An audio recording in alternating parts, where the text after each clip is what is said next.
दोस्तों, हिमाचल की तबाही की असली वजह सामने आ गई। ये देख सकते हैं आप, हजारों की संख्या में, लाखों की संख्या में लकड़ियां और पेड़ काटे गए हैं, जिसकी वजह से वहाँ का जो जमीन है, जो वहाँ की नींव थी, जो जड़ों ने जमीन को पकड़ रखा था, वो खत्म हो गई। और देख रहे हैं चारों तरफ मलबा ही मलबा, लकड़ियां ही लकड़ियां, जिसकी वजह से पहाड़ों की जमीन में दरारें आ गई। इसके साथ साथ ही एक और भी कारण है, जो है वहाँ पर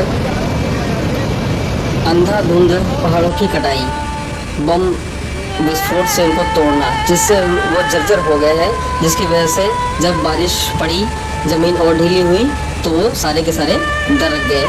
और दरकना क्या कहें, इस साल की जो हालत है वो पूरा भारत देख रहा है।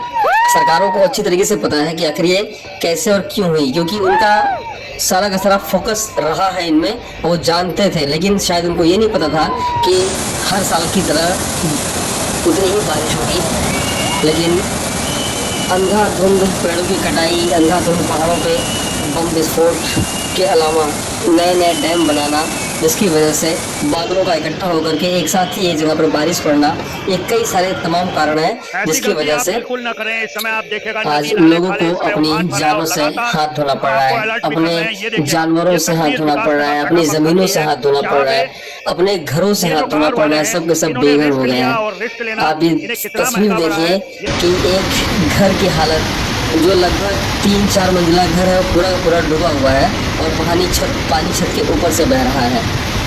और धराली की हालत तो आपको पता ही है कि बादल फटने से पहले धराली कितना खूबसूरत हुआ करता था, लेकिन बादल फटने के बाद धराली की क्या हालत हुई वो हमने सबने देखा है। चारों तरफ मलबा ही मलबा, लोग दब गए बिल्डिंगों के नीचे।